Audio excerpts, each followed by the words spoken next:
Thank you. I welcome everyone to this meeting of the Regional Authority on the 16th of May 2025.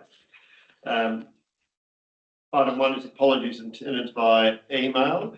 I understand that Eric Mahoney is attending by audio visual link. He will be, but he isn't. Yeah, he's not there yet. Every apology. He hasn't joined yet, I take it. No, but he is coming on. I just spoke to him just before the meeting. Right, okay.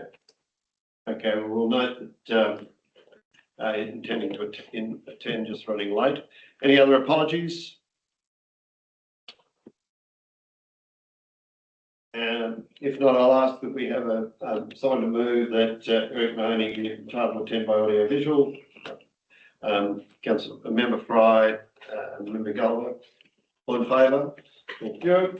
Acknowledgement of country. Central Tablelands Weeds Authority acknowledges that the Wiradjuri people, the traditional custodians of the land where we work and live. CTWA celebrates the diversity of Aboriginal peoples and their ongoing cultures and connections to the land and the New South Wales Central Tablelands. Members and the public are advised that the proceedings of this meeting, other than any confidential matters, will be recorded and made publicly available on the CTWA website, and persons attending the meeting should note that their conduct is being recorded and refrain from any defamatory remarks. Item 4, disclosure of interest. Are there any disclosures of interest, either pecuniary or not pecuniary?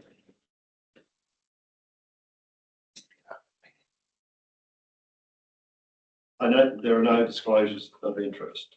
Item 5 is confirmation of minutes of the ordinary meeting of the 21st of February 2025. The recommendation is that Council adopt the minutes of the ordinary meeting of the Central Tablelands Weeds Authority held at 7 Lee Street, Kelso at 2:18 p.m. on the 21st of February 2025. Could I have someone for a motion, please? Thank you.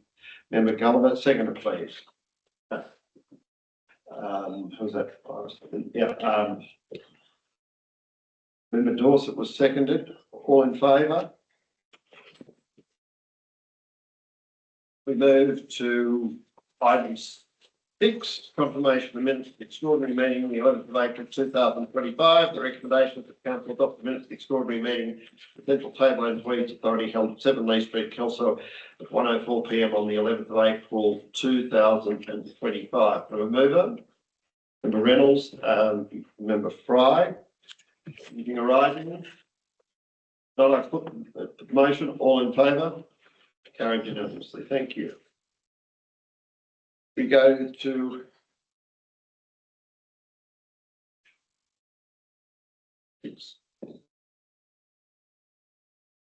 priority matters. Item 7. We missed item 7. Yes, sorry. Priority matters. The recommendation is that Council notes the report to the member for a motion. Yeah, thank you. Councillor Ring. Second, please. Councillor Price. Thank you. Any discussion on that? Member Reynolds. With regard to resistance, I noticed it was updated on the 16th. Well, I think to be updated on the 16th. So is there any update? Yes. I have a notation in there, Councillor Member Reynolds, that we've conducted a risk assessment with the Department of Primary Industries of a resistant plant of serrated tussock, and we held that in April of 2025. Each of the biosecurity officers were in attendance. We are now waiting on that report to come back from the department, but it was very interesting that the resistant plant may end up being classified as containment, where the rest of the serrated tussock plants are currently classified as asset-based protection. Now, that will obviously become confusing, so let's wait for the report, and then there may be a need for further discussion on that at that time. The other matters around resistance is that Chris has sent all the samples that we have off, so they are currently being. We don't anticipate we will see those reports until early in the next financial year because of the method of testing. they are plants. We have not undertaken or sought to undertake testing of chemical. It's the resistant plant that we are discussing here. Thank you. Bruce. So a follow-up question, yes, through you, Chair. If we do go to this containment status, how are we going to know the individual farms that may have resistance without doing massive testing? And we certainly don't have the budget to do massive testing. Correct. So if the report comes back that it is a different treatment to the current plant that we have, that will require a lot of consideration for those exact reasons. The department are obviously very aware of that.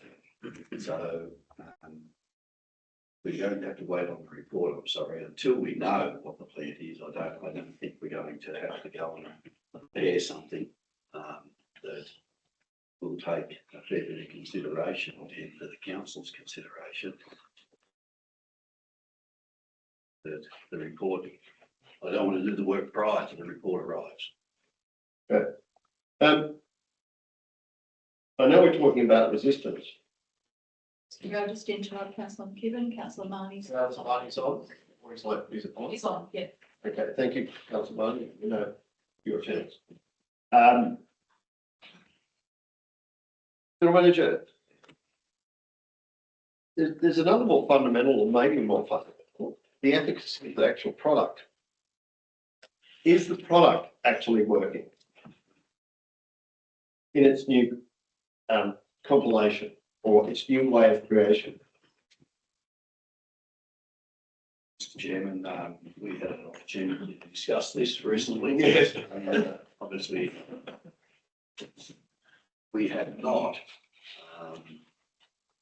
proceeded down a path where we are testing chemicals to see whether the chemical is what is on the label. I think that's where the chairman is going. I don't see that as a role of the county council. There are government agencies that test chemicals, put labels on them, and I believe that they are the regulator of that, compliance of that. So I think it may cause us greater woe than, and I would expect quite expensive. So we have not proceeded down that path, and that's what I mentioned earlier. So if I could throw you on that basis, it's probably a question through you, the Chief Biosecurity Officer. Have we evidence that the new fluoropropanate created from a new factory in China is actually working? There are areas that have been sprayed and we found evidence that it's died. What I'm asking. Mr. Chairman, I don't want to have Chris trying to answer that question.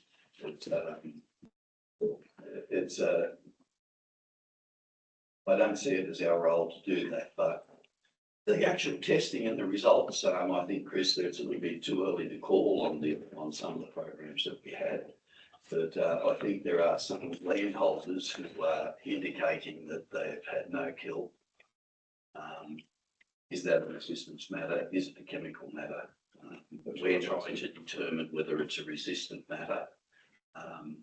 If you would like some action taken in the testing of the chemical itself, I think you'd have to move some way for that work to be undertaken. But I'd be suggesting that that should be referred to the Department of Primary Industries. That's right. Referred elsewhere. I'm not suggesting we should take it. I'm just asking the question whether it should be a matter of DPI. The DPI should be considered. The second question I'd have is, if I could, the question of Forestry Corporation roadside program. Yeah. The annual commitment of 20,000. Have we got anywhere with our discussions with them? That's really not sufficient and that in order to run it in tandem with our roadside program, we may need a greater budget. Chris and I had a discussion around that, and I indicated that we were wanting to see a greater commitment from Forest New South Wales, and that we should be treating them the same way as we have managed transport for New South Wales with the rail corridor and the activity we have there. So if we believe that the amount of work that is actually being done by Forest New South Wales is not sufficient, then we may have to impose some compliance or enforcement under the legislation. The response that we've received is that they currently also run a weed program internally where they join up to private land holdings on top of the roadside program. They've indicated that if they locally at a regional level, if they had to top up the funding for roadside, that would come from the budget they've currently got for the other boundaries against private landholders. So my question is it worth getting Jason Mulcahy in, who's the head of the region, to discuss this in greater detail? And I've indicated to Chris that I believe we should go to a state level and start to communicate at that level with them, just indicating that and give our history about the way we manage the rail issue. And we hope that we don't have to go down that path with Forest New South Wales, and see what type of response we do get. Well, I've had dealings with Jason for probably 10 years. So. Thanks. And he's on the forestry hub, deputy chair of the forestry hub. So I can, yes, I'm quite prepared to arrange that. Thank you very much. Sorry. I'm getting back to tussock spray resistance. Yes. Is there only one supplier? Yes. At the Now, moment. if I heard you correctly, did you say China? It comes from a factory in China, yes, not the same factory that used to produce it for the 2 or 3 suppliers. Chris, correct me if I'm wrong. I've had And there is meant to be another supplier. had a bit of the experience with chemical companies over the years, and some of them manufacture it to a standard and some of them manufacture it to a price. And your question about resistance on the plant itself, have we tested a drum when we receive a drum to see exactly the quantity they say is in there? Because we found on some of the history of some of the chemicals, we tested what was on the label wasn't what was in the drum. Yeah, that's right. And that can be a real problem because it's not going to work. That's the That's- efficacy of the product, I'm concerned. Can I move an additional point to this? That the general manager arrived at DPI and request that they test the efficacy of the chemical in question. There's no point here sitting talking about it. We need to get something done. Yeah. It's their responsibility. Get them to look at it. So if we make that Point 2. another priority matter, yes. Mr. Chair, I think the agency, it's not the department, it's the. Whoever's responsible. Whoever's responsible. APBMA. Yeah, and we know, and that's Scott Hanson's. It used to be. So that's a resolution. That's a resolution. We have a seconder. Gulliver. Raised by Who is going to move? Sorry. It's been my ring. Moved it. Thank you. Any further discussion? So we put that as, that's an amendment. One is that the council notes report, and 2 is that general manager right to APBMA requesting that chemical be tested for its efficacy, I suppose. And I'll copy that to the department. Any further discussion? If not, put the amendment, which is 1, council notes, notes report, and 2, as put. All in favour? Carried unanimously. Now you need to carry the amendment. Now we meant to put the, so I put the amendment, now becomes the motion. All in favour of the motion? Item 8, governance program. Strategic planning. The recommendation is that council, 8.1, the recommendation is the council place on public exhibition for 28 days the operational plan 2025-26 with a corresponding 4-year delivery program, the program 2025-26, 2029 to 2032. Place on public exhibition for 28 days the business activity strategic plan 2025-26 to 2034. 36, or is that 2035? It should be 36. Can I have a motion, please? Councillor Reynolds, as per the recommendation. Councillor Reamy, second. Yeah, Thank you. Discussion, Councillor Reynolds. Thank you, Chair. What has been put forward here, has been a lot of work and effort to come to this point. But what it does show, all things being equal, that for the 10 years, the county council over that 10-year period, if nothing changes, and we all know that things will change, that the county council would lose about $15,000 in total over that 10-year period. There's been a lot of modifications, some savings made. In particular, we were able to determine what the workers' compensation premiums are going to be for the next financial year, and tried to base that on moving out, and we've discovered that it was a bit cheaper than what originally we thought. But we've also added, and we were just talking about it before, resistance. So for the next 3 years, there's 7,000 added to each of the 3 years for resistance testing to try and determine, because the funding that was available through the DPI, and correct me if I'm wrong, Chief Biosecurity Officer, but it terminates at the end of this financial year. So if we want to do further testing, we had to actually find money there. We've also allocated a reasonable amount of money, and I think it's around about 10,000, but I just can't pull it up in front of me at the moment, the exact figure, for community engagement each year, which we were pretty well had no money for community engagement.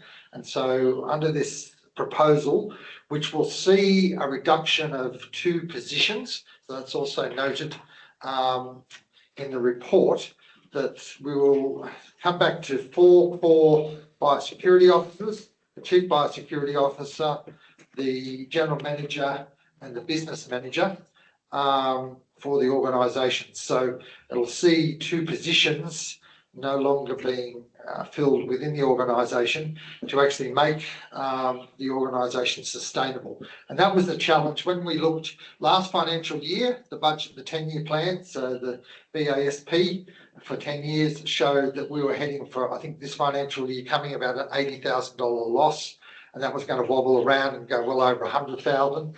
Whereas this proposed budget pretty well it wobbles around. Some years are in the black projected, some years are in the red, but not substantially in the red in any of the years. Sort of, I think the worst one I can see is about 23,000 in 31, 32.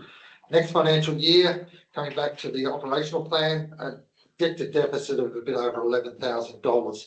With regard to major costs like wages, that has been fully costed out, with a little bit of leeway there for promotion or internal rise within the bands for the staff. But there is still some money for staff training. I think it's about 7,000, slightly down from this financial year, but we do have 2 less staff if council agrees to put this out and then agrees to this BASP and OP and DP at the next meeting in June. The other important point to note is that council will know, well, there's 2 other points to note. One is that council will no longer do any roadside spraying themselves. That will all be done by contractors, whereas previously council staff did about $50,000 worth of roadside spraying.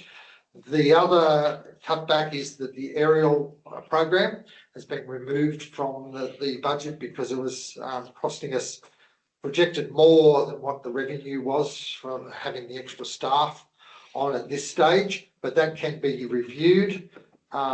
moving down the track. So I commend the budget, as I suppose you would call it, for the average person to the council. It was the best scenario that we could possibly come up with, which would get us close to break even over a number of years. But this budget also enables the county council to focus on its number one priority, which is pretty well biosecurity, and looking at incursions, but also property inspections, without having the added cost and particularly staff time cost in actually doing the aerial program and the roadside program. So more a focus back on targeting incursions, but also those landholders that aren't compliant with the Biosecurity Act. So I think that pretty well sums it up, Chair, and what's been tried to be achieved. Thank you, Member Fry. Thanks, Chair. Two things. I think the first one is that this VASP or this operating plan and VASP, they shift the council into a more authoritarian structure or intent as per legislation. It does mean we've got less visual proactive boots on the ground, so to speak, in terms of that extra bit of roadside spraying that we would do with our logos, but also managing some of that aerial stuff.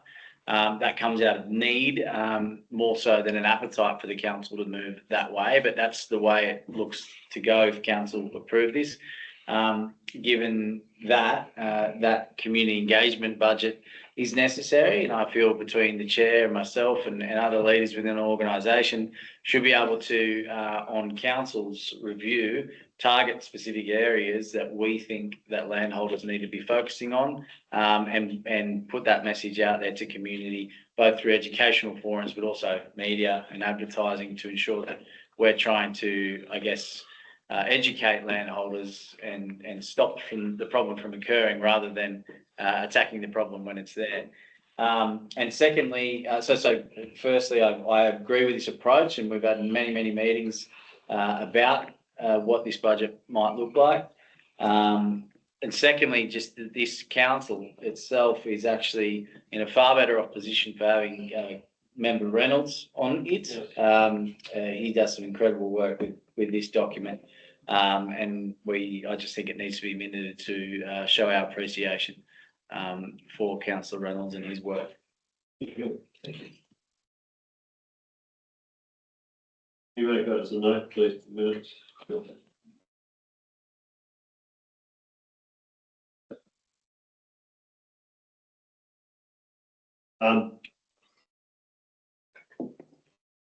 I'm happy with the budget. I obviously think that, as the Deputy Chairman said, obviously our public relations front out there without the aerial program and maybe our logos on the roadside spraying, we won't be as visible out there to the community as we might otherwise be.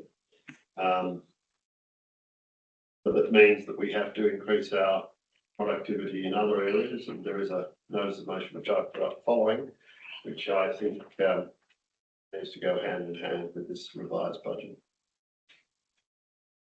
Councillor Ring. I was amazed at how little profit we made out of the aerial. Like $4,000. It's a high risk. With that minimal profit, it's high risk. We shouldn't be touching it. If councils want to continue to pay us to run contracts, they will, or they'll do it themselves.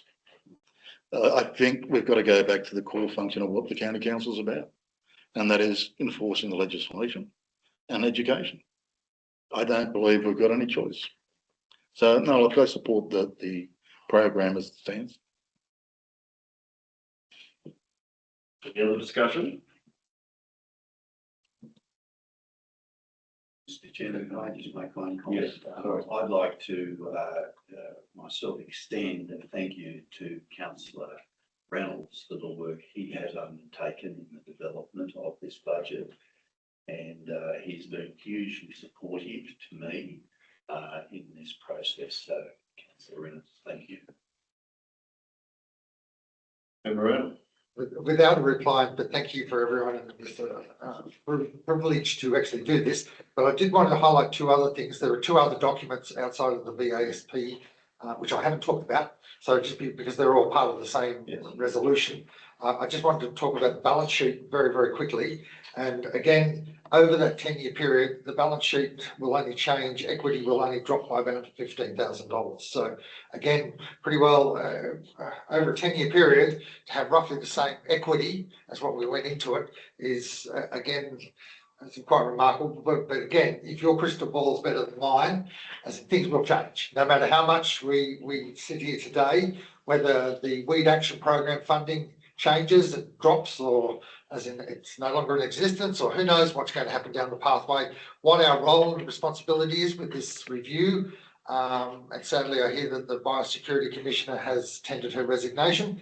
So just be aware that yes, while it looks reasonably stable, as in things will change, and next year we'll be discussing this again, and there may be different parameters with it. But one thing I have tried to do is actually set up templates now, which will make it a lot easier for going forward for whoever does the budget, rather than I didn't have templates set up when I actually started this process. With regard to the capital expenditure, again, which is in the balance sheet, and there is, as in we're maintaining our fleet, we're maintaining the computers, mobile phones, tough books, etc., the printer, etc., here in the office. So the capital budget is included in that balance sheet. And as I said, at the end of 10 years, if everything is equal, we will only be backwards $15,000, which would be remarkable. This organisation would probably survive for 100 years or more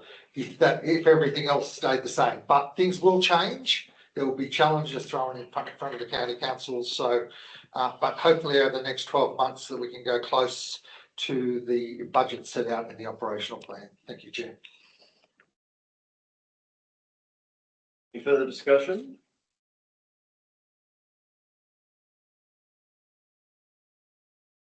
If not, I put the motion two parts as written as per the recommendation. All in favour? Carried unanimously. We go to 8.2, memorandum of understanding. Shared internal audit function. The recommendation is that council supports the establishment of a shared internal audit function with Castlereagh, Macquarie and Upper Hunter County Councils. And 2, notes the attached memorandum of understanding, appendix 2, between the 3 county councils. Can I have a motion, please? Member Reynolds, as per the recommendations. Member Ring. Thank you. Discussion, Member Reynolds.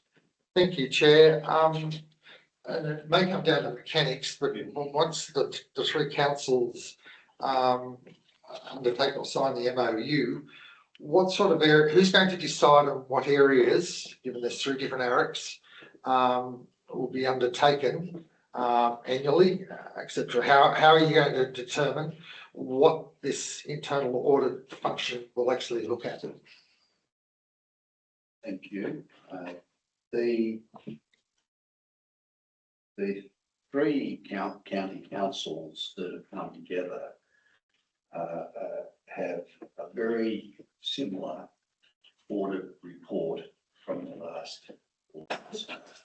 Each of the councils is required to develop a plan around their internal audits, and that is to be done by the Audit Risk and Improvement Committee. So the MOU guides that to say that we will have the same activity audited and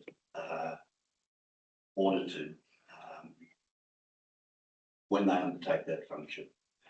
So if we select ICT, our computer arrangements and cyber security in year 1, the internal auditor will have a look at 3 of them, offer reports to the 3 of them, and then the councils can consult on that to see whether we can each improve from the results that are given to us.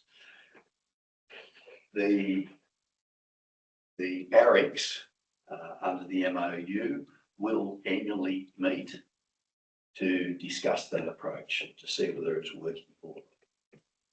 So we saw the main challenge against the idea is what is the cost going to be?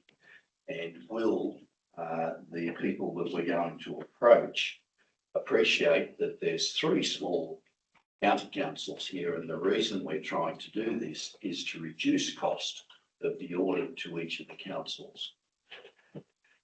The next step in this is to see those prices. We're utilising local government procurement's panel. They've established a panel of internal auditors. We'll go to each of those and with some detail about the 3 county councils, and they will provide some quotations. We need to see that before we take the next step, which is actually to adopt this process. It could be killed by that tender process if there's no advantage. The other matter that is important is that there'll be one person as the coordinator for internal audit, and that person has to be an employee of the county councils. And we have nominated our manager of administration, Bethany, to undertake that role. The sharing of that cost hasn't been determined as yet either. But I've put a paper to the other 2 councils saying we're best guessing in the first year because we haven't had internal auditors yet, and we don't know the cost of internal auditors and the way they might want to work. So there's a fair bit of work to be done as yet before we get to actually commencing the internal audit. But I think we're close to compliant that by the 1st of July, we're meant to have an internal audit function, and we'll be very close to meeting that requirement. So I have a few questions in most of these. So obviously we have an internal function, internal audit function that spans 3 county councils.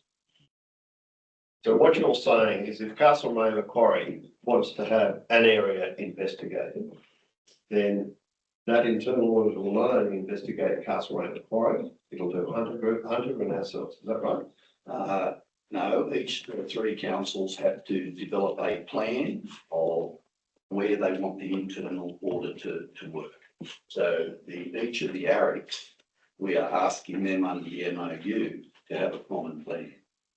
So if we all select cyber security in year 1, the internal auditor will do the audit of cyber security at each of the councils. Well, we have different areas, obviously. Yes. So what's the certainty they're going to come up with the same agreement as to what's going to be internally audited? This memorandum of understanding has already been consulted with the 3 chairs of the 3 ARICs, and they have agreement to continue this consideration until they get the quotations from the internal auditors to see whether there is a financial advantage.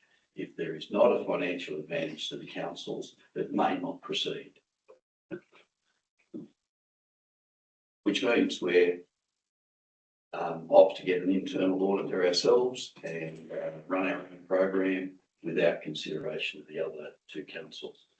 I see a huge advantage by doing it collectively. We are very similar size. We undertake exactly the same functions. So I think there's an opportunity to improve our systems by knowing what's occurring in the other 2 county councils. And with the same auditor having a look at the 3 councils and reporting to us, that should be a positive outcome. So I don't have a problem with that as long as the ARICs can work together. They're setting the terms of reference for that internal audit. Correct. It's their management. We have to adopt a internal audit plan, and the MOU guides them that we're endeavouring to have the same. So yes, that'll be a challenge. Reynolds. Do you envisage, this will be taken into confidential, costings? I'll move, well, I won't move this into confidential, but could we note this as an item within confidential with regard to potential cost structure? Because I was not informed about this before I did the budget. I may have some questions. I don't know if we've been allocated enough. So did we allocate for internal? But again, it's important to note with the budget that we've put out a public exhibition, we can actually modify Yeah. for the budget, the final budget in June. So We allowed $10,000. that's, we'll wait for, Yeah. we'll discuss it in confidential, just flag it, that as in to add it as an extra item in confidential. Good. All right. Any further discussion on item 8.2? Then I move the motion as per the recommendation. All in favour? Carried unanimously. Go to 8.3, Audit Risk and Improvement Committee, CTWA delegate. The recommendation is the council elect a member of the CTWA as delegate to the CTWA Audit Risk and Improvement Committee. No, move please. Try, seconder. Can I give you a motion? Mr. Gulliver, do we want to go into committee of the whole to have a discussion on this or not? No. Amendment? Yeah, can I just suggest, I think, probably member Reynolds is probably suited for this role. Given my workload, he's got a similar workload, but anyway, I want him to do it. I think you've been doing such a great job. I think you should do We it. have a second of the. But I wanted to kick in on the 23rd, of May. You want to what? I want him to take over from the 23rd of May. So you're going. Next hour is the 22nd. That's right. Yeah. So you're going to declare. My motion is that council elect member Reynolds of the CTWA to the CTWA Audit Risk and Improvement Committee effective 23rd of May 2025. Right. Can I have a second? Second, please. Can we ask if councillor Reynolds is actually prepared to do it? Once I get a second. Once you get a check. I'll second Now, it. Maureen, thank you. Member Reynolds, are you prepared to do? Two points, yes, I am, and the reason why I could not attend the next one, I'll be on a Qantas flight above us when the next ARIC is being held, and there's no way I can attend it. You attend that, right? No, I can't. So it's better me tendering an apology than a new member being assigned and then tendering an apology. I feel, that's just my feeling. I'm happy to tender an apology. I've got a Charles Sturt Uni council meeting. All right. We have a member, we have a second, we have an acceptance of the position. Any further discussion? All right, I put the amendment. All in favour of the amendment? Carried unanimously. The amendment now becomes the motion. All in favour of the motion? Thank you. Carried unanimously. Congratulations, Member Reynolds. I think it's congratulations, isn't it? 8.4, finance, 8.4.1. Do we have a quarterly budget review? Or do we have a Can I move an amendment? amendment, please? Well, you can move an alternate motion. Yeah, and will be an alternate motion, Chair. So please, That we defer a decision and call for an extraordinary meeting at a date yet to be determined. Because, well, I'll move that as the, and then I'll. right, I'll second that. Anything, we keep going? So the reason being, I have talked with the general manager today. There have been some challenges in getting the QBRS completed.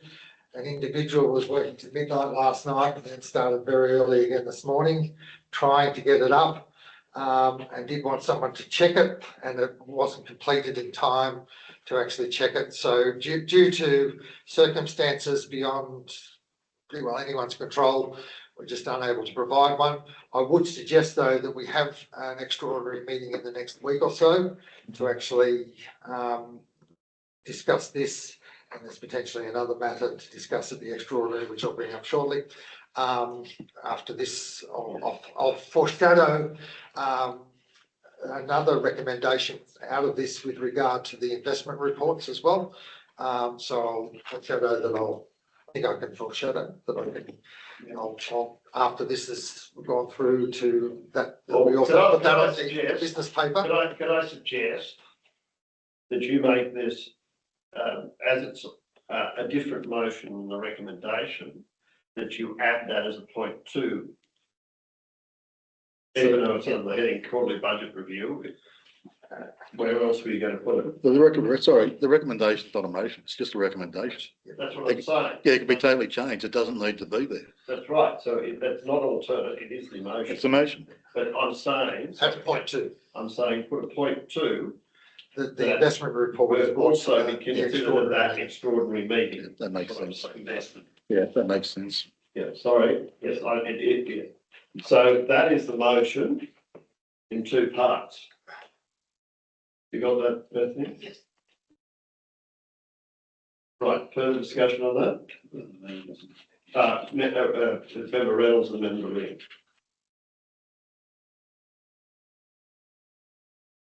So the council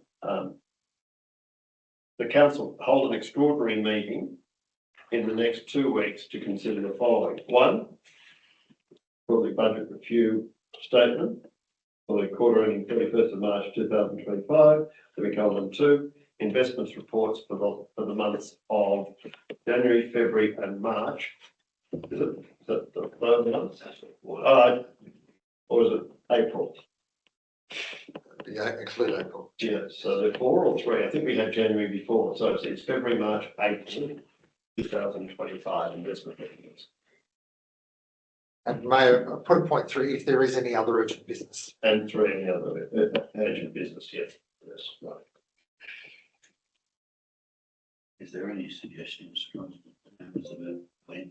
We said 2 weeks, the next 2 weeks.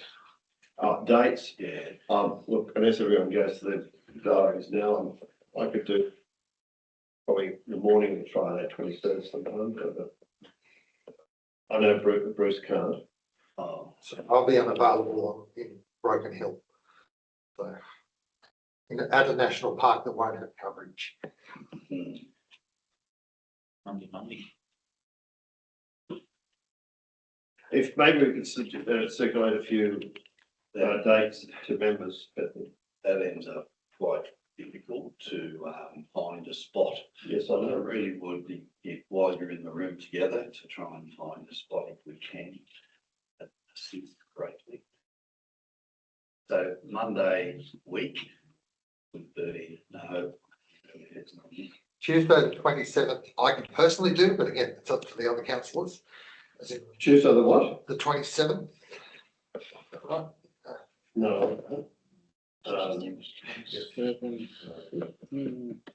Friday, the 30th. No, I can't. I'll be in Sydney, specialist appointments. Can we come back closer to today?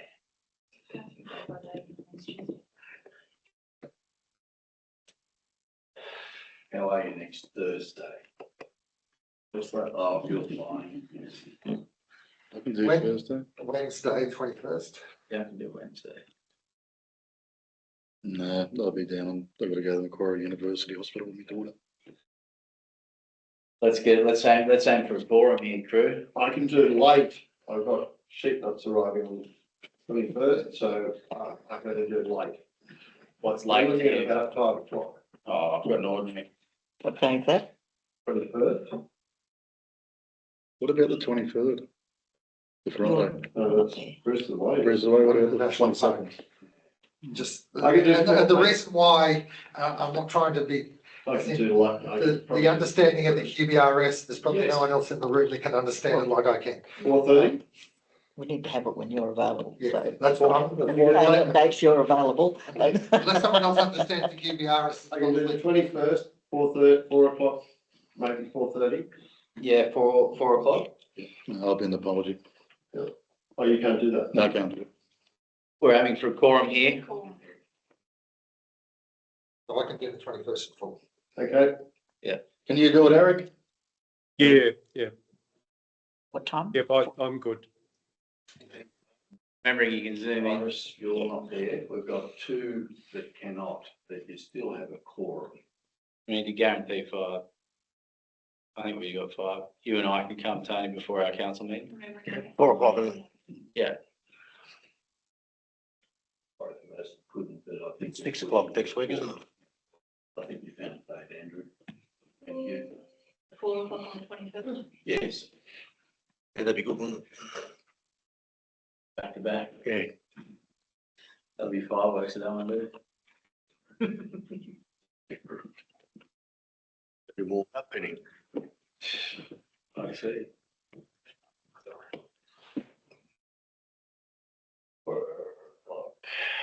Don't be late, Mr. Chair. Right. So we've got that. 4 o'clock on the 23rd. Do we want to put that in the motion? 21st, talk on the same day. Comes out so that we can RSVP. Yes, yes, we'll send an invite to. Punch that in right now. Okay. All right. So we put it with that amendment to it. All in favour? Motion, thank you. 8.42, Weeds Action Program. Recommendation of council notes report of it, please. Member Ring, seconded. Thank you. All right, any discussion? I just got a question if I may. The amount, is that for next year or is that as stated? So, Yes. That's for next year. No. That's for as stated. Okay. 24-25. Okay. It's So, a crazy grant. All, okay. all in favour? First. Thank you. Go to item 9.1 roadside spraying program. The recommendation is that council notes report a mover, please. Fry. Member Reynolds, thank you. Member Fry. Reynolds. With regard to Oberon, have we recommenced Oberon and is that? No. As I understand it. So, Is it getting too late as a supplementary, given I've noticed on some of our Blaney roadsides where we haven't sprayed yet, the blackberries are already turning, the yellow leaves and dry conditions are actually impacting on them more than anything else. well, the last biosecurity officer, but I was spraying 2 days ago, and I'm thinking they're getting turning too quickly, but through your general manager, biosecurity, you don't think they're too quick? I think it depends on the individual area. Some areas I think are still hanging on, but probably give and take of where you are at that individual point. So, I did have a discussion with the general manager of Oberon this morning, because I think we've got 18,000 unspent, is that correct? It's a little bit less than that, but yes, there is some unspent funds. I understand it's not intended to finish her Road at the moment. Correct. Right. So, noting that the villages were taken out of the roadside spraying program, we would like that money spent on the villages. Because we're going to request for tender for section 2, as you're aware. Yeah, that'd be outside the current service level agreement, which does not, this would be a separate agreement, so that the. And if it's possible to do it straight away, if we believe there's sufficient, Conflict of interest. Yeah. anyway, That'll be in the contract. Yeah. all right, you can investigate that. Because that problem with putting it into section 2 is we're going out for an RFT for the whole of section 2 again. Yeah.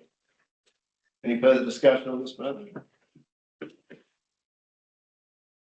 I'll confirm those arrangements with the general manager about the villages and what the expectation is there, because we have. And confirm with the chief biosecurity officer that he believes there's sufficient leaf still on the blackberries to be sprayed. So, And a clarification that Kildrummy is not a village. That was in jest. That was a joke. Member Reynolds, I just wanted to quickly come back to the Gilman budget, Dyke. the draft budget that we passed a few moments ago.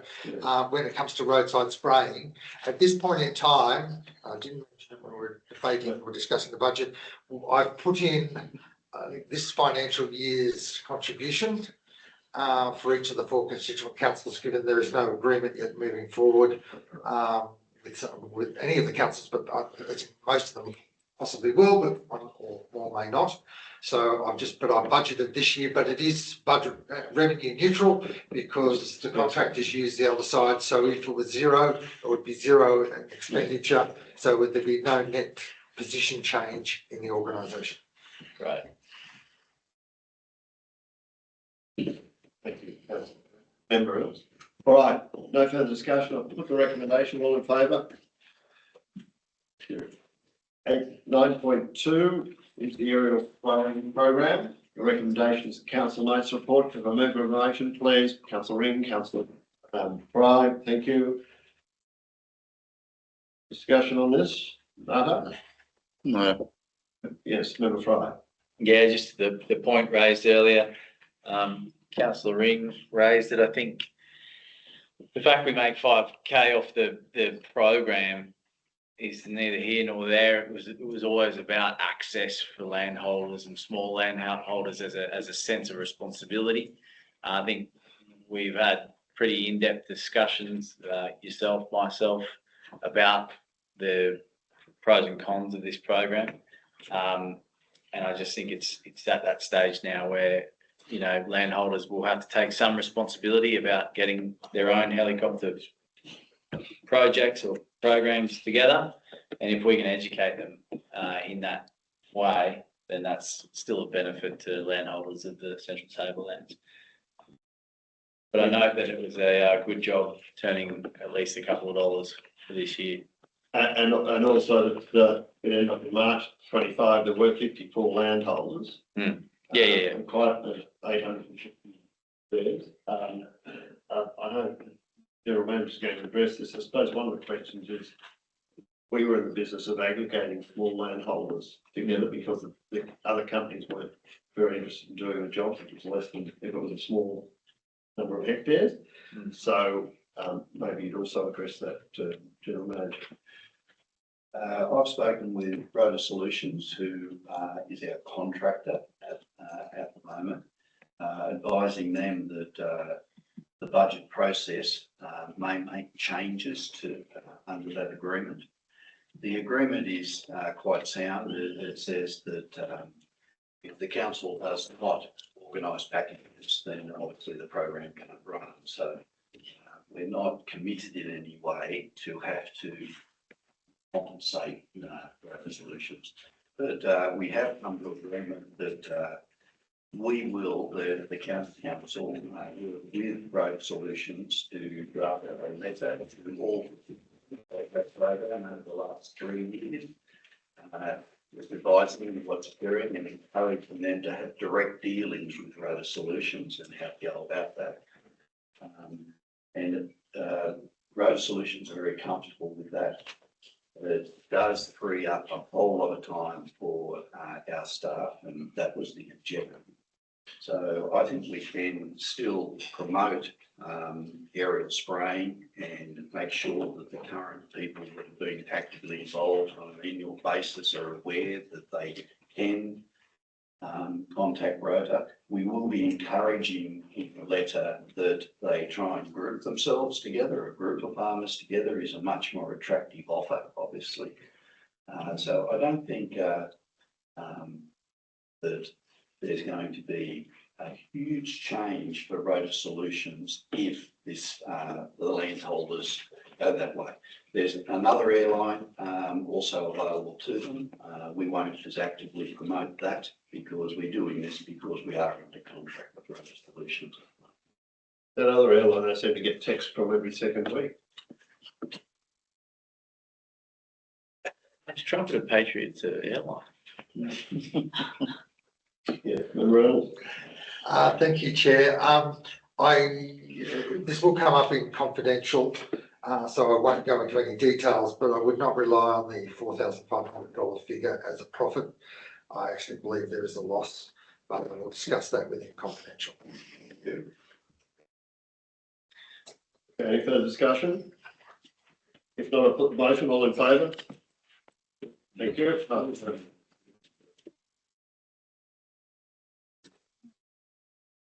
9.3, fire security compliance inspections. Recommendation is council notes report. Motion, please. by Member Gulliver. Thank you.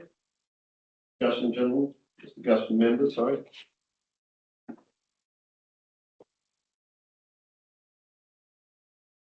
I have a quick question about if there's any update on the GIS system since this report was written.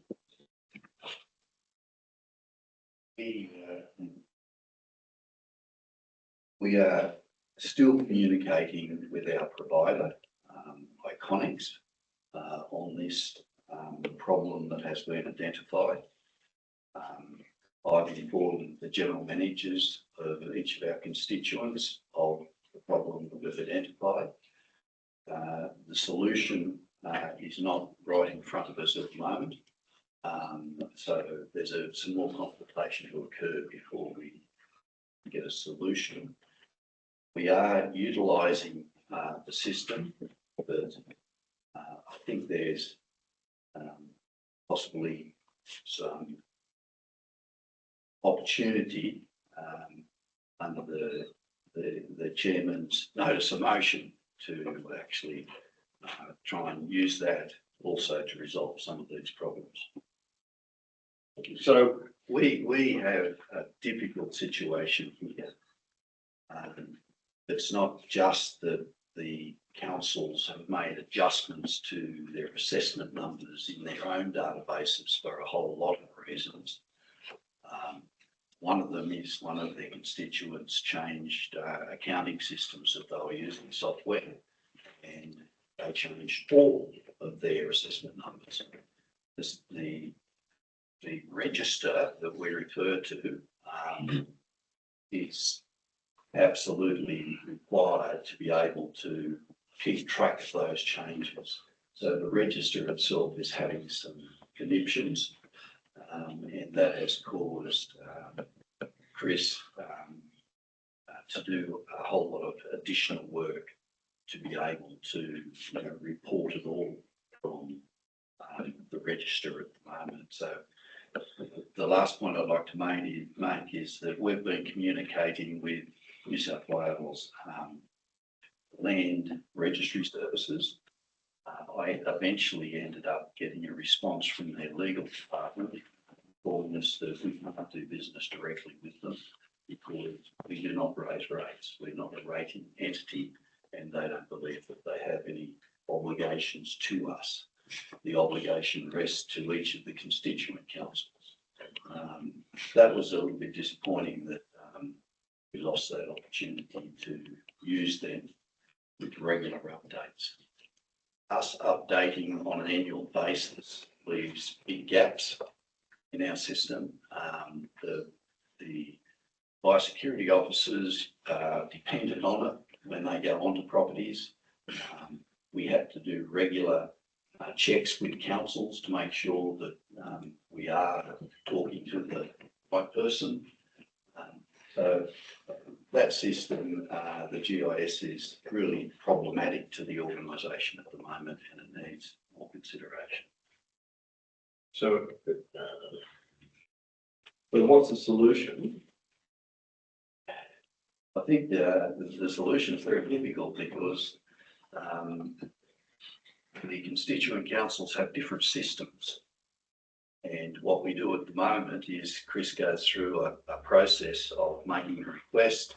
Each council sends their data to our provider, Iconics, and they then go about examining that data and trying to load it to our existing system. I'll get Chris to talk on it. He's been living this and breathing it over the last couple of weeks. Chris, please. Yeah, no, that's all right. So, yeah, as Tim was saying, we generally request the data from 4 councils at one time to probably do the update. As we were going to try and get it from the registry people, because then we could get data more frequently and more often and try and keep our system more up to date.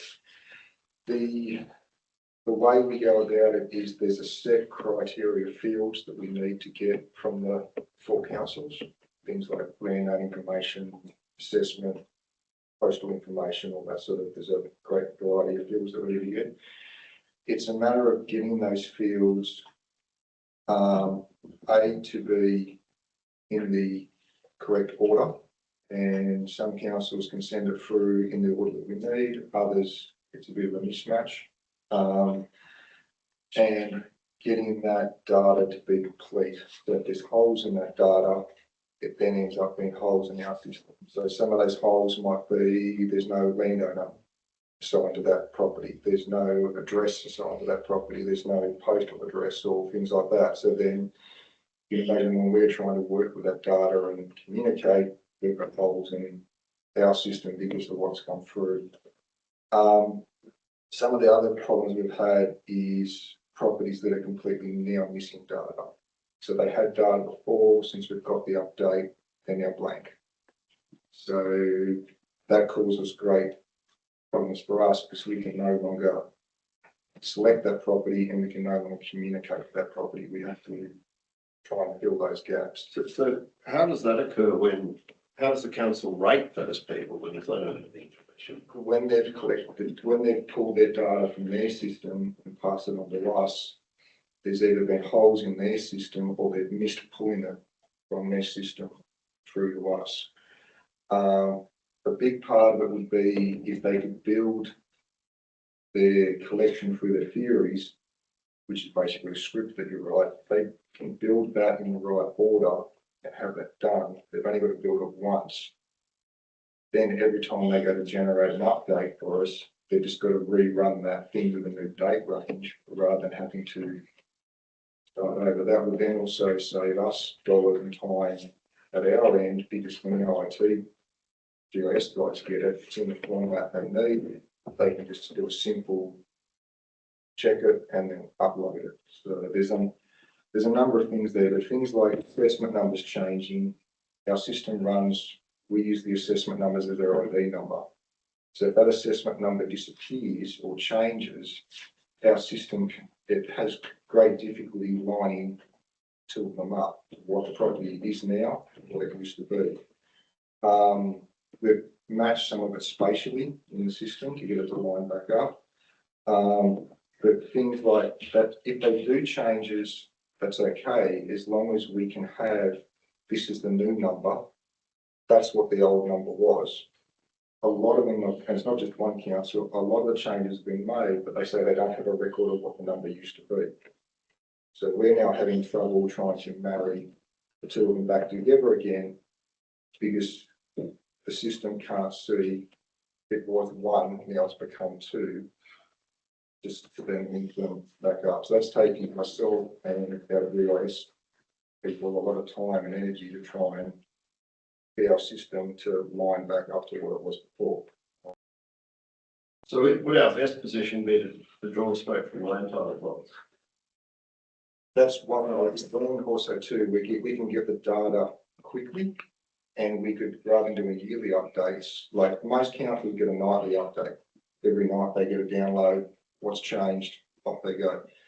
Even if we could do like a monthly update would be more than sufficient because really in most rural situations, properties aren't changing that quick. But the other trouble too we've had is like we do our updates in sort of around September. So we try and let the councils get all their end of year stuff sorted and then we ask for it.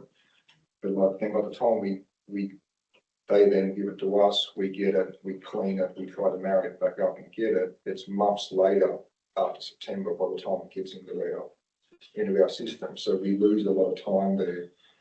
But as we can appreciate, we don't want to be sending notices, directions or fines to people that no longer own a property. That's not a good relationship to have. So we obviously need accurate data.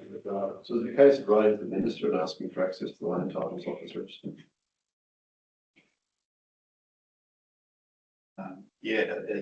This problem is being felt by the other county councils, very similar way. So should we be But making our difference and a very big difference is they only utilise their GIS system. What we've done is designed the register outside of the GIS system. So most of this discussion we're having here is because we're having problems with the register.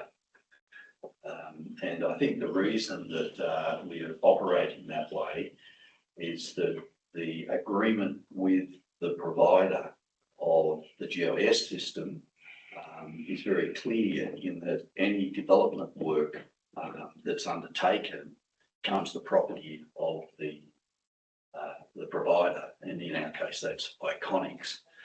So I was guessing that instead of developing the GIS system, we've gone outside and developed the register, and it provides very good information to us that's that we're dependent on the quality of the data that we capture from the county councils. You're right, that we don't have our own GIS system. We're paying money to another organisation to provide that service to us. Yeah. I didn't say that's what we're talking about. Yeah. In a nutshell, yeah. So basically, the better quality data we're getting, better quality data we can produce and report on that, and obviously gaps in data cause.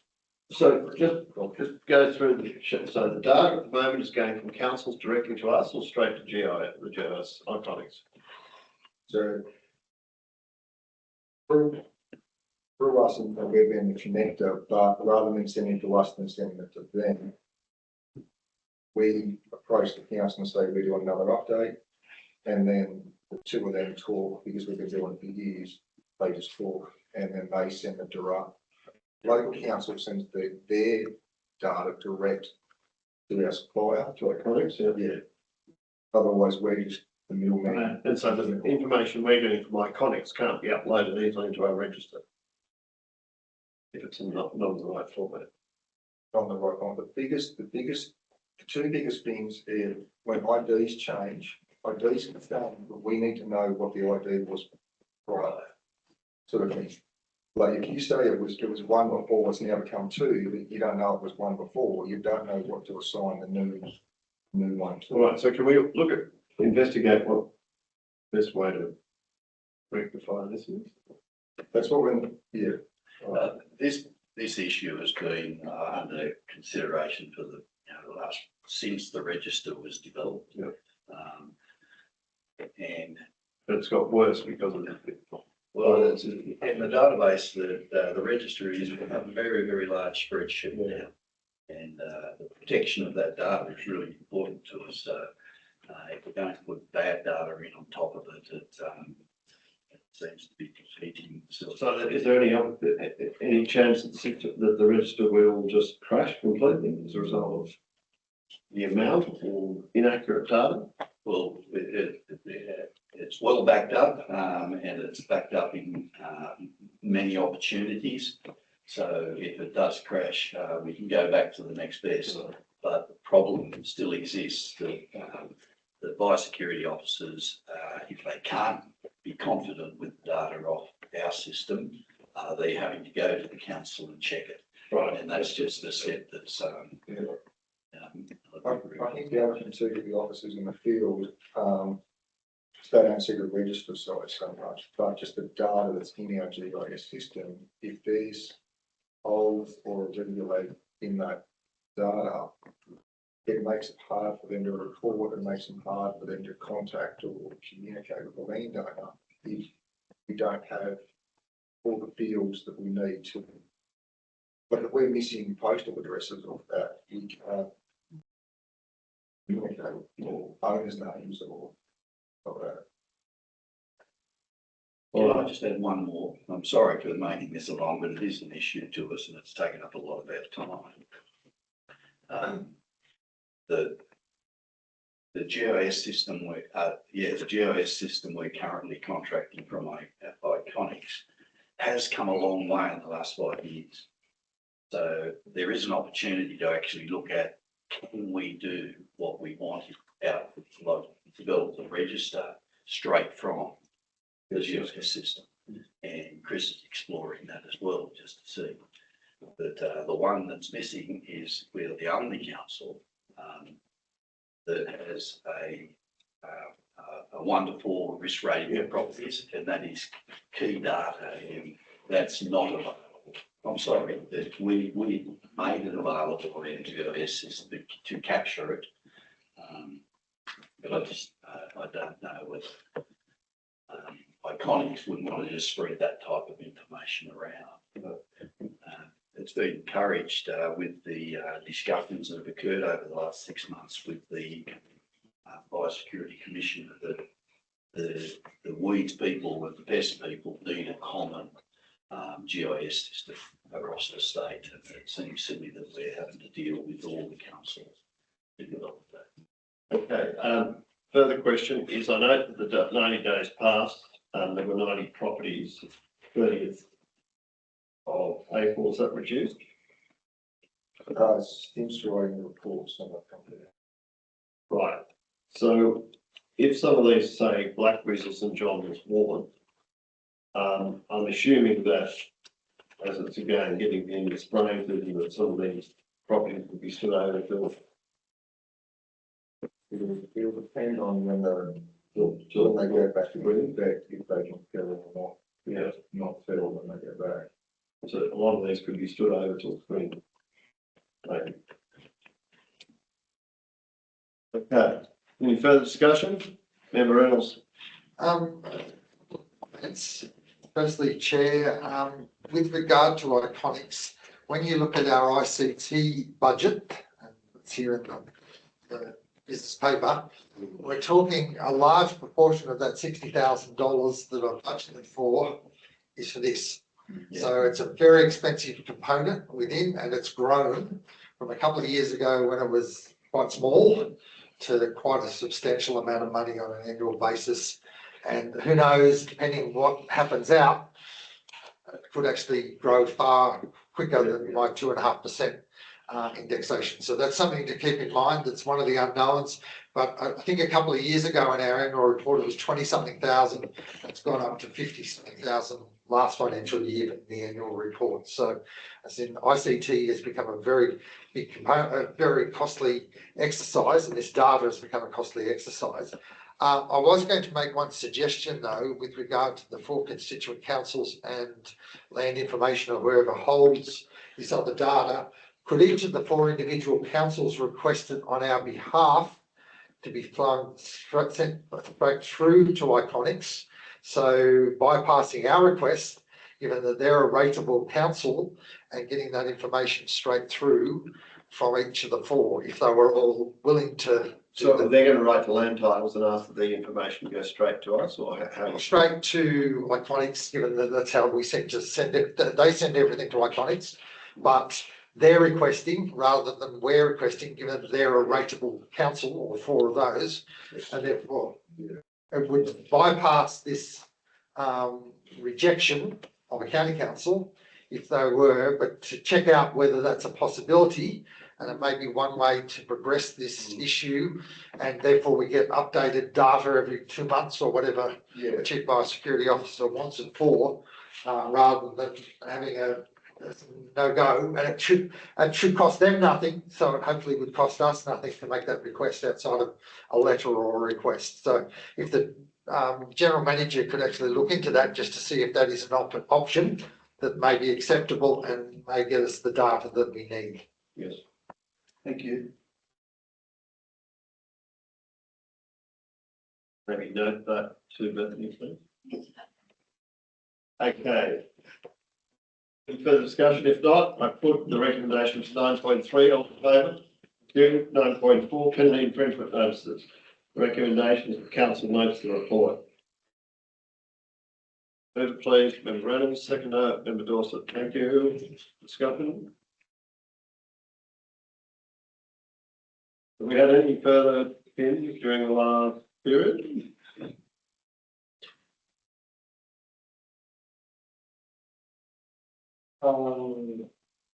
We've had no more pins issued. We have had pins paid. So when was the last pin issued?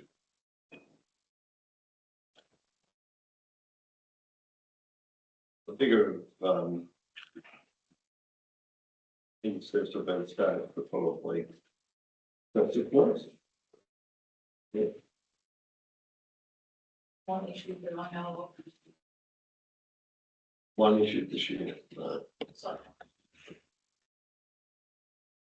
And please note again, Mr. Chair, that there is some revenue from pins, so if we don't issue, We the don't, yeah. revenue is, not a lot, I think there's about 7,000 or something in pins allocated, I think. Okay. I put the recommendation, all in favour? Okay, we'll go to item 10, notice of motion. So the motion is the council requests the general manager provide to members by 30th June 2025. One, analysis of the additional inspections will be undertaken if the aerial spraying program is not conducted in autumn and spring, allowing an equivalent of 8 weeks of other work by biosecurity officers.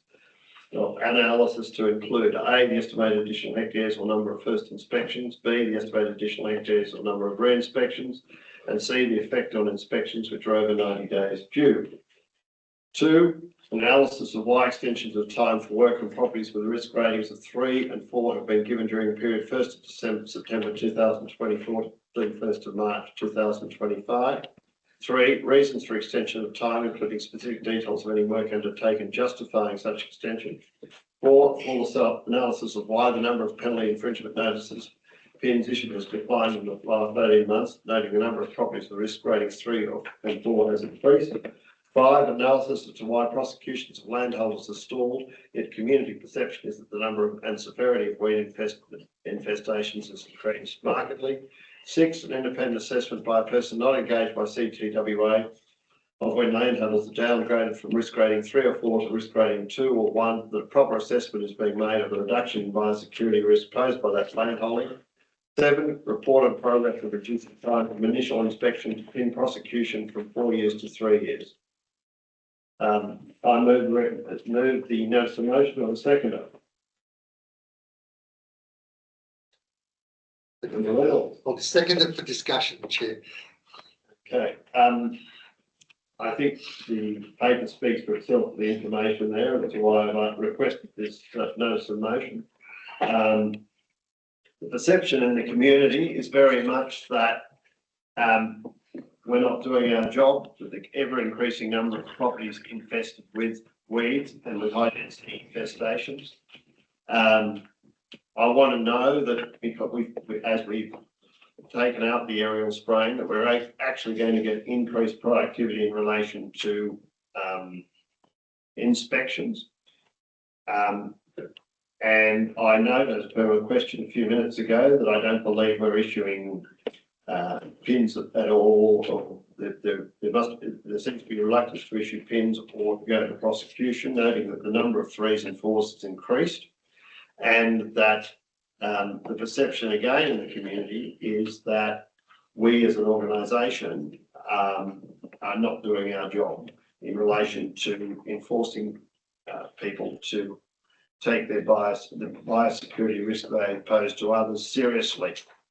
And that when we reduce the rating on properties, are we doing it correctly? I've got some concern that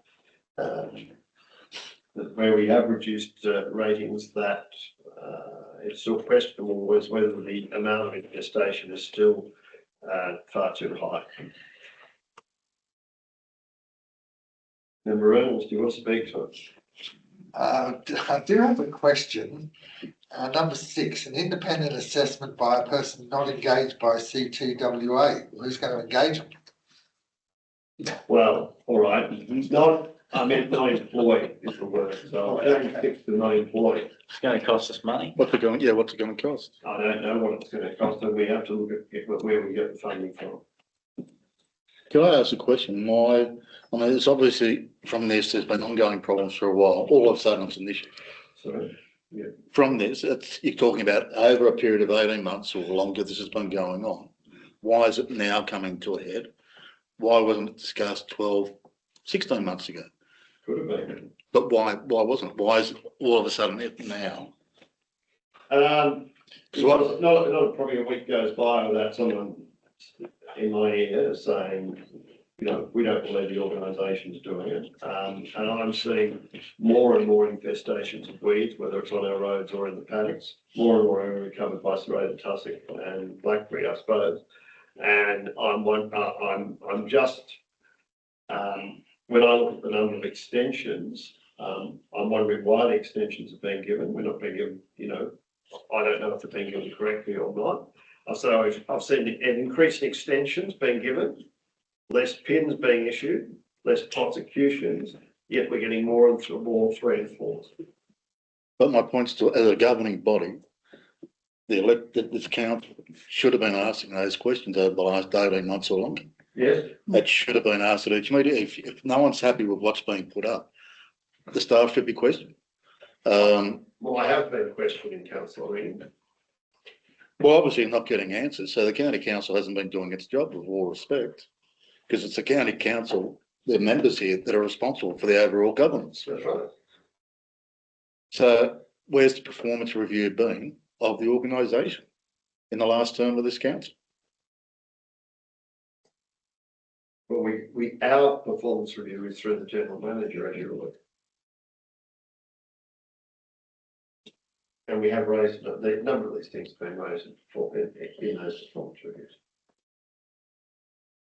So is this more about the performance of the general manager?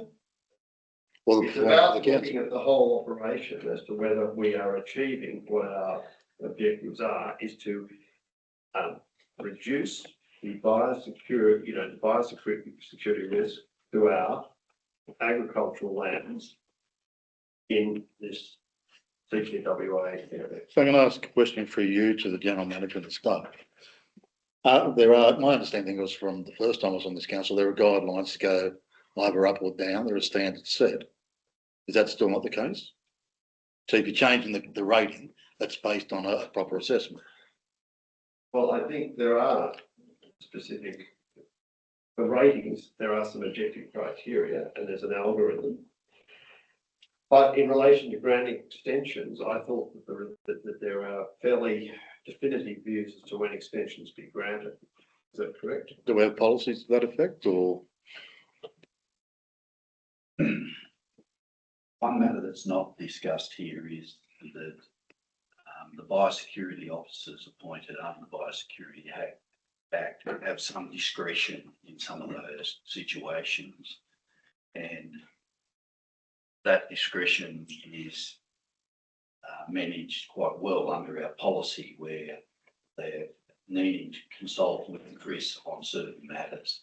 Now, the extension is not clearly defined in there as one that must be, because Chris does not inspect every property with the biosecurity officer. The biosecurity officer has to take responsibility for the opinion they form when they do inspections.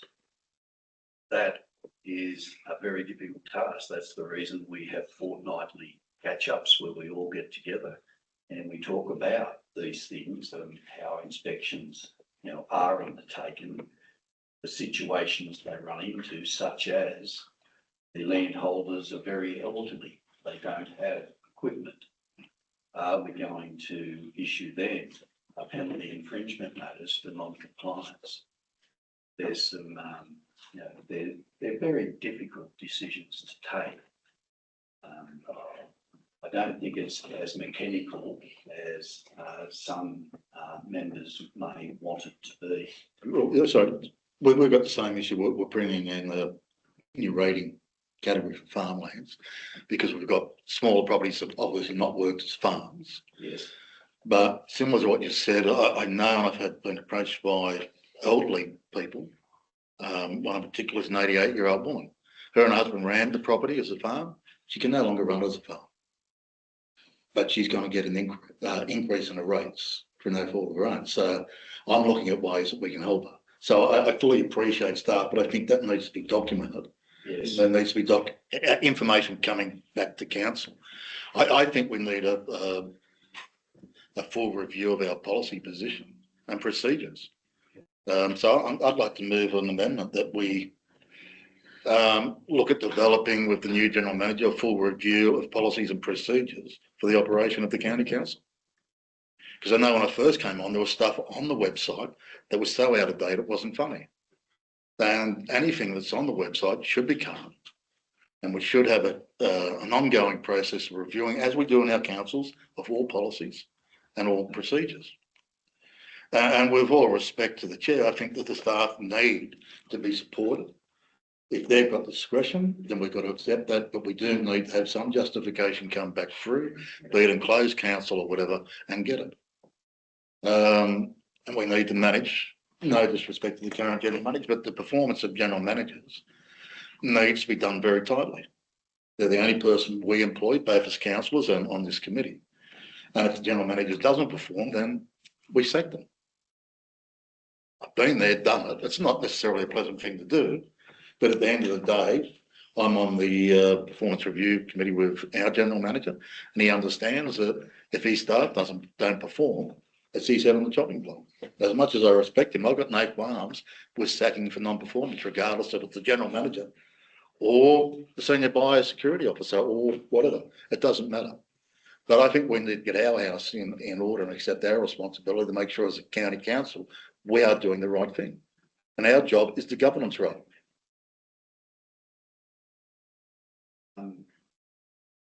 Don't we need a seconder to the amendment? You need a seconder, yeah. And I'm happy to, and Member Fry has also had his hand up for nearly 10 minutes.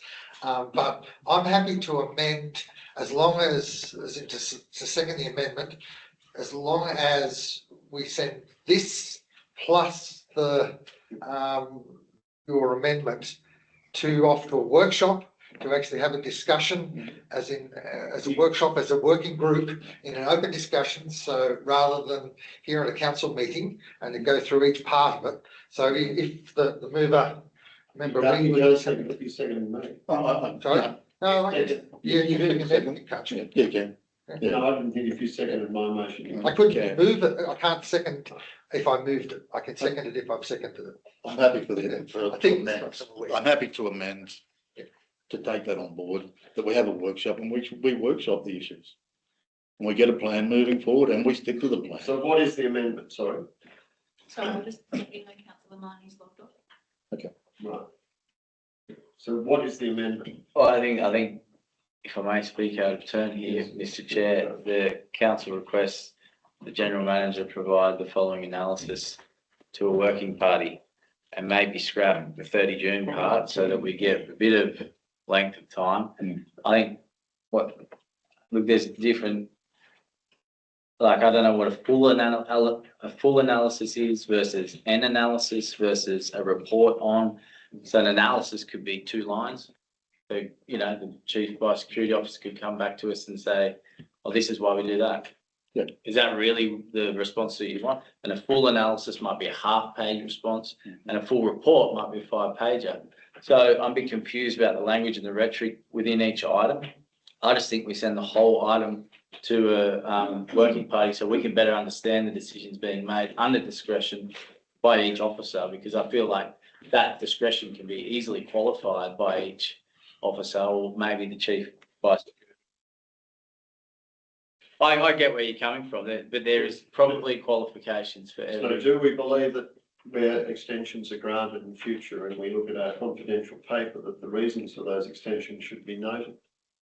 That can come out of the working party. That can all be discussed. Everything can be thrashed out, put it into appropriate policies. It has been raised previously. And what about item 7, where we as a council resolve that the time from initial inspection to pin prosecution from 4 years to 3 years? You happy for that to go to a working party? So I think to be honest, I think you go 1 through to 6 is your working party agenda, so that we can analyse it together, or they'll provide analysis prior, and then we'll come in and discuss it together. And then 7 stands as it is. I'm happy to form that position myself. I mean, it's a fairly big change in our organisation, and I'd like. How do you mean 7's? So you want amended to where the third point would be. 7 was already a resolution of this council, of this county council. Yeah, And yeah. the question is whether it's occurred. I'm happy for that report to come back to us, whether it's occurred. Well, I'm happy that to be like a second point on it. So we refer all this to working party, discuss the policy and guidelines that we need moving forward. I think you just need to add in council requests the general manager provide to members via working party. And then that way it can be collated with the chief biosecurity officer, with the biosecurity officers, understand that discretion, discuss it so that members know intrinsically what the decision process is and some of the justifications and qualifications. The discussion around policies, we're referring to the compliance and enforcement policy. Compliance. Yes, that's right.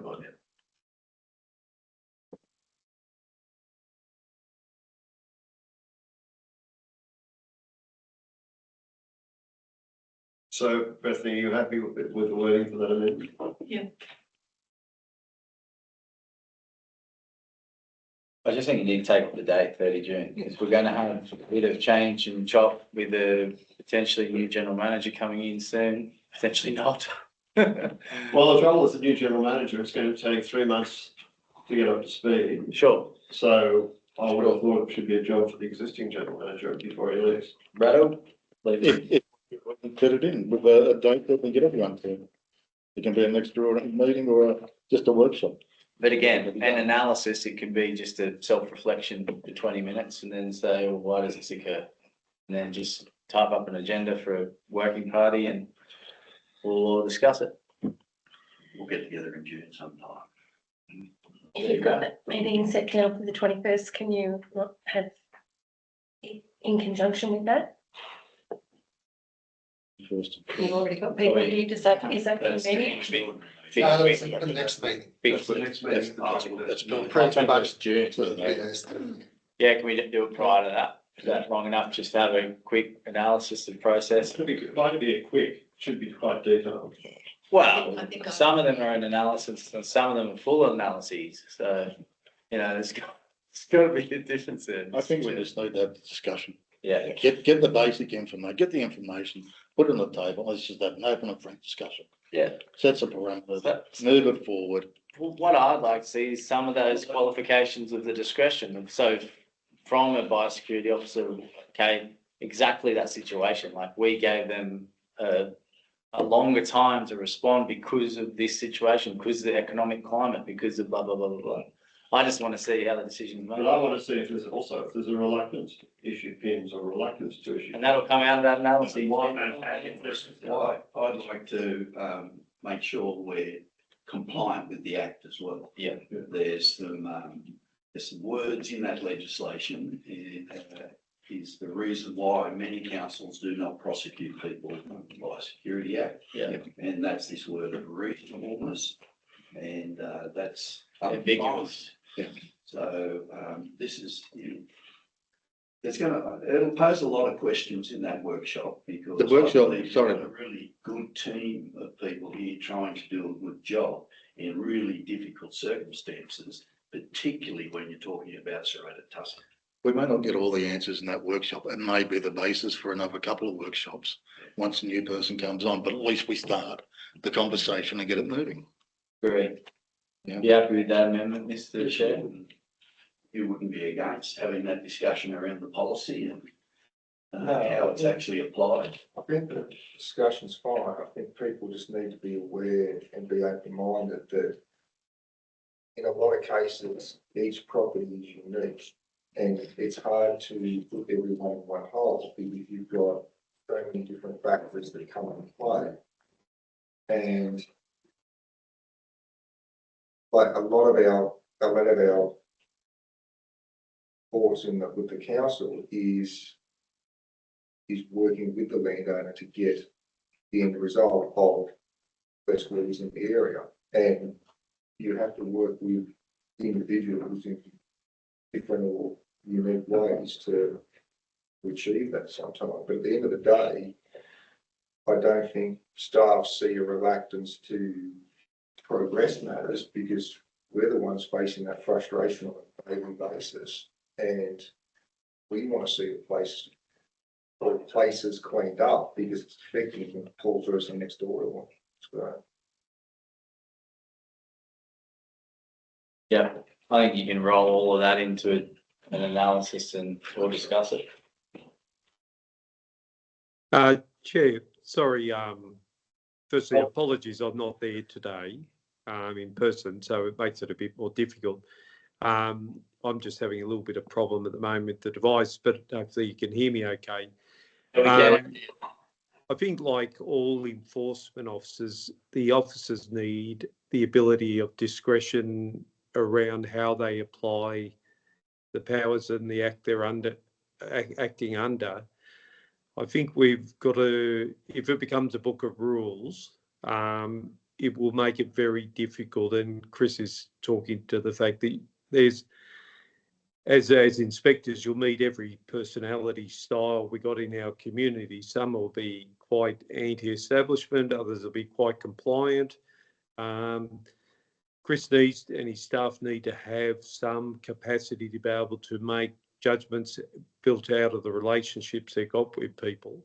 So I just make that comment that as we review it, we just need to keep that in mind. The other thing is a small organisation, there's not a lot of policy writing capacity within the organisation, given it's largely an operational, like it's a pretty flat structure and you're pretty much straight into operations. So I think we just need to keep these elements in mind as we go through this process. But I've just been listening through it, but I'll just make those couple of points there. Okay, so I think if I could read what I think the amendment is going to say. Council requests that the General Manager, column A, establish a workshop to consider the following, and that'll go through 1 to 6, but with 6 that there's a change in the word where it says engaged to employed. And then B will be a report on the progress of reducing time for initial inspection to PIN prosecution from 4 years to 3 years. Is that how we want to do it? Ben, didn't you say about just putting those extra couple of words? Council requests that the General Manager Yeah, then provide establish a workshop to consider. for a workshop or something. You said something there, Oh, yeah, the easier way is just to change the top line. the top line. Where basically as it's written, it means that all of these things should be compiled into a report for the next council meeting. I think we're wanting to have a more thorough discussion in a workshop. So council requests the General Manager provide the following advice to members at a working party by 30th June 2025. Then if there's any issues out of that working party, then instructive motion could be formed, but that's the easier way to do it. The council requests the General Manager provide the following following advice To members at a working party. to members at a workshop Prior to 30 June 2025. And leave all the existing points as is. Or I think so. I think we're all, like we said, it's a flat organisation. We're all grown-ups here. We can just assume that we're going to have a deep dive into each, well, not deep dive, but a top level analysis into each one, the opposite of a deep dive. So you're going to leave 7 now as part of that workshop rather than as a separate report? Yeah.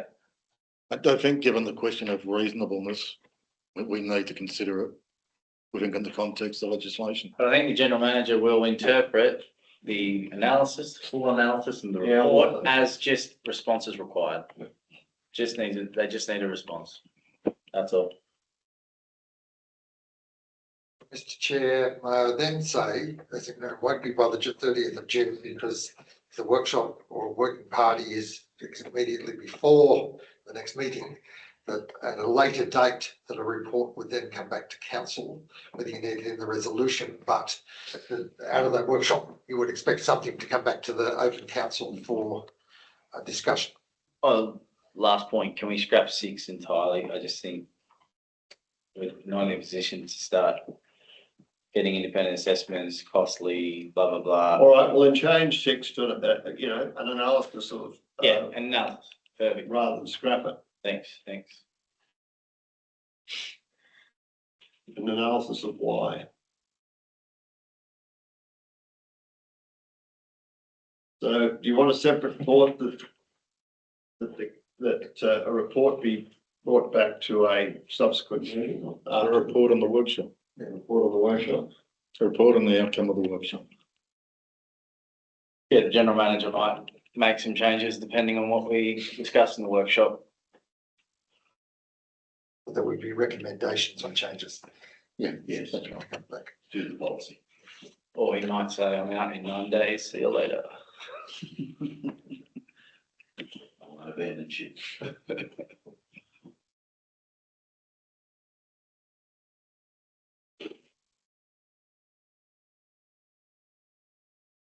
So, okay, Thanks for your malleability there, Mr. Chair.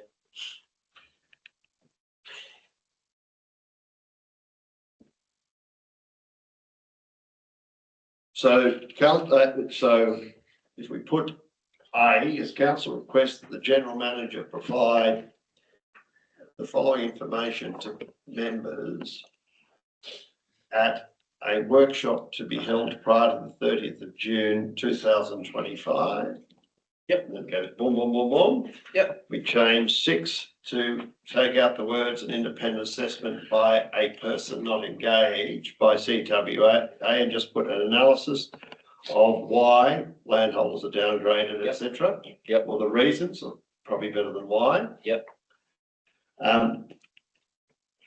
That's it. 7 says, and then we have B, the end, a report on the a report on the outcomes of that workshop be included as recommendations to a subsequent meeting of council to be, of the county council to be held in 2025-26.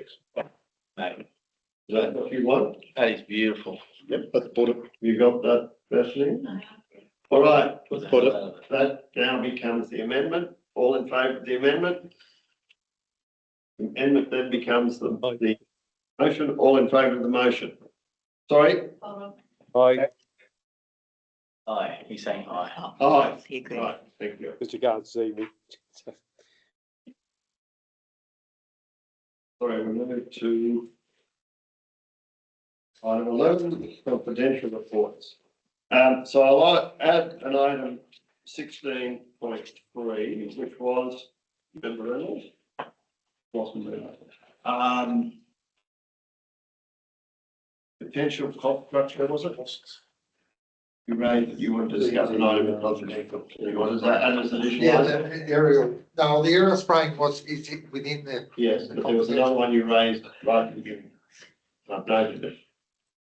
Potential cost structure or something, reallocation. Yes. Everything's electronic, I didn't write it down.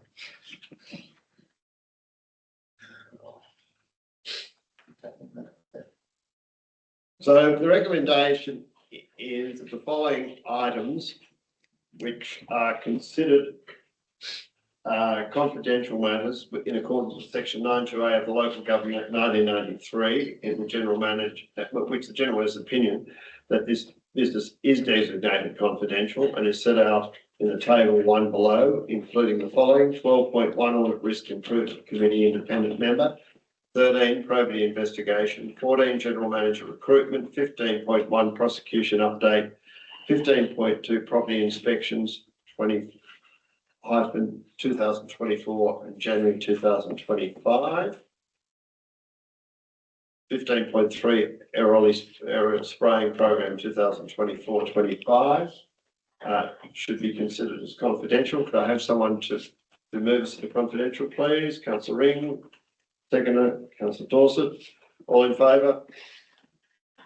You're right, Councillor Reynolds, you got your hands over your head. I'm trying to remember. Yes, we did raise it, and I haven't listed it because I noted it down, but it's not the full amount. Can we close it? Do we want a break? Yes, please. Stop it. We've got anything for this, please,